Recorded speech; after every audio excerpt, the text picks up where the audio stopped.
संसदेत 470 जागा मिळाल्या की देशाचं संविधान बदलता येईल हे विधान केलंय स्वामी रामभद्राचार्य यांनी। स्वामी रामभद्राचार्य म्हणजे तेच ज्ञानपीठ पुरस्कार विजेते जगद्गुरू, ज्यांनी एका बाजूला अंधत्वावर मात करत 22 भाषांवर प्रभुत्व मिळवलंय। त्यांची विद्वत्ता जगजाहीर आहे, मात्र दुसऱ्या बाजूला त्यांची वादग्रस्त विधानही नेहमीच चर्चेत असतात।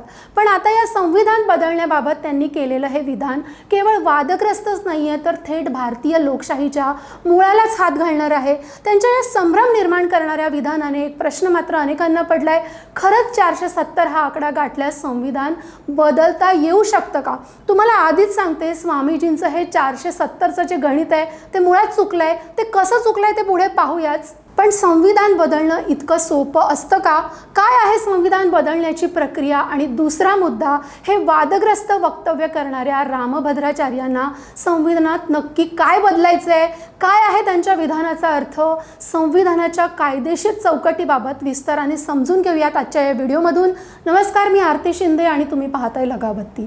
संविधान बदलाच्या विषयाकडे येण्याआधी या स्वामी रामभद्राचार्य यांची या आधीची काही वादग्रस्त विधानं मी तुम्हाला ऐकवते।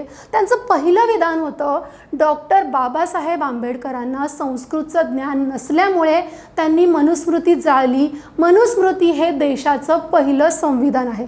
त्यानंतर ते एकदा म्हणाले होते, माझा वस चालला तर 3 तलाक देणाऱ्यांना मी गोळी घालून मारेन। त्यांचं आणखीन एक वक्तव्य होतं, पश्चिम उत्तर प्रदेश हा मिनी पाकिस्तान आहे। आणि ज्या वक्तव्यावर देशभरात खूप चर्चा झाली ते एक वक्तव्य म्हणजे हिंदूंनी लोकसंख्या वाढवण्यासाठी किमान 3 ते 4 मुलं जन्माला घातली पाहिजेत। आणि आत्ताचं हे ताजं विधान की 470 खासदार आले की संविधान बदलता येऊ शकतं। अर्थातच त्यांचं हे विधान संभ्रम आणि वाद दोन्ही निर्माण करणार आहे। म्हणूनच भारतीय संविधानाची दुरुस्ती प्रक्रिया नेमकी काय सांगते ते आधी आपण समजून घेऊयात। आपल्या संविधानाच्या कलम 368 मध्ये संविधानात बदल म्हणजेच घटना दुरुस्ती करण्याची तरतूद आहे, कारण काळानुसार कायदे बदलावे लागतील याची जाणीव घटनाकारांना होती। पण याचा अर्थ असा नाही की एखादं सरकार संपूर्ण संविधानच बदलून टाकेल। पण याआधी भारताच्या इतिहासात इंदिरा गांधी पंतप्रधान असताना बहुमताच्या जोरावर संविधानात मोठे फेरबदल करण्याचे प्रयत्न झाले होते। आणि याचं एक ऐतिहासिक उदाहरण म्हणजे 1973ची केशवानंद भारती केस। संसदेच्या या अनिर्बंध अधिकाराला चाप लावण्यासाठी 1973 मध्ये सर्वोच्च न्यायालयाने केशवानंद भारती खटल्यात एक ऐतिहासिक निकाल दिला होता। न्यायालयाने स्पष्ट केलं होतं की संसद संविधानात दुरुस्ती करू शकते, मात्र संविधानाच्या बेसिक स्ट्रक्चरला म्हणजेच मूळ ढाच्याला लोकशाही, धर्मनिरपेक्षता, न्यायव्यवस्था आणि नागरिकांचे मूलभूत अधिकार यांना अजिबात हात लावू शकत नाही। त्यामुळे कोणत्याही पक्षाकडे कितीही बहुमत आलं तरी भारताला हिंदू राष्ट्र घोषित करणं किंवा लोकशाही नष्ट करून हुकुमशाही आणणं कायदेशीररित्या अशक्य आहे। सर्वोच्च न्यायालय अशी दुरुस्ती तातडीने रद्द करू शकते। आता येऊयात रामभद्राचार्य यांनी सांगितलेल्या 470 या आकड्यावर। इथे स्वामीजींचं गणित कसं चुकलंय ते एकदम सोप्या भाषेत समजून घेऊया। संविधानात कोणतीही महत्त्वाची दुरुस्ती करायची असेल तर विशेष बहुमत म्हणजे स्पेशल मेजॉरिटी लागते। याची प्रक्रिया 3 टप्प्यांमध्ये होते। टप्पा पहिला असा आहे की संसदेच्या दोन्ही सभागृहात 2/3 बहुमत असावं लागतं। लोकसभेमध्ये एकूण 543 जागांपैकी किमान 362 खासदारांचा पाठिंबा आवश्यक असतो। राज्यसभेमध्ये एकूण 245 जागांपैकी किमान 163 खासदारांचा पाठिंबा आवश्यक असतो। एकूण बेरीज पाहायची झाली तर संसदेच्या दोन्ही सभागृहांमध्ये मिळून सरकारला किमान 525 खासदारांची गरज असते। स्वामीजींनी सांगितलेला 470 हा आकडा इथेच फेल ठरतो, कारण आवश्यक आकडा 525 आहे। टप्पा दुसरा असा आहे की राज्यांची मंजुरी केवळ दिल्लीत बहुमत असून चालत नाही। देशातील एकूण राज्यांपैकी किमान निम्म्याहून अधिक म्हणजे 15पेक्षा जास्त राज्यांच्या विधानसभांमध्ये त्या प्रस्तावाला मंजुरी मिळावी लागते। आणि टप्पा तिसरा आहे अर्थातच राष्ट्रपतींची स्वाक्षरी। या दोन्ही सभागृहांच्या मंजुरीनंतर राष्ट्रपतींच्या स्वाक्षरीनेच त्या दुरुस्तीचं कायद्यात रूपांतर होऊ शकतं।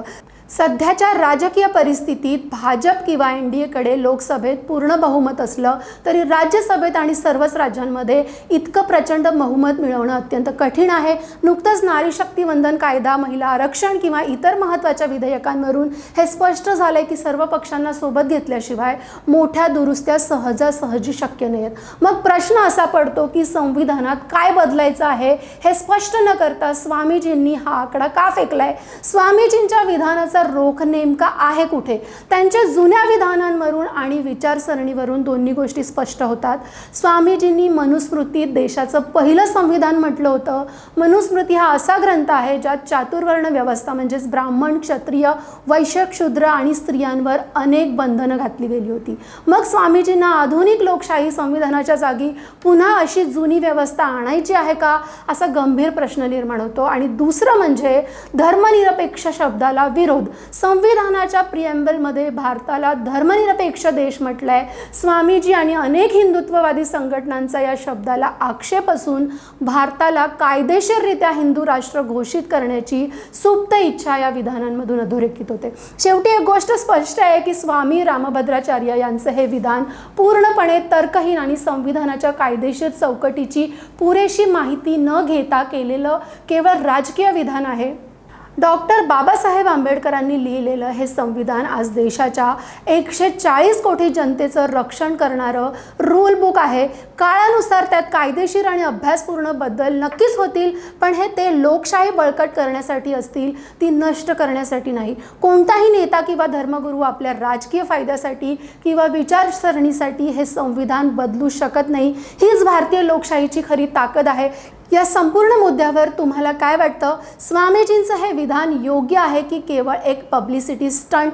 तुमच्या प्रतिक्रिया कमेंट बॉक्समध्ये नक्की सांगा आणि व्हिडिओ आवडले असल्यास लाईक आणि शेअर करा आणि अशाच थेट, स्पष्ट आणि विश्लेषण करणाऱ्या बातम्यांसाठी पाहत रहा लगाबत्ती।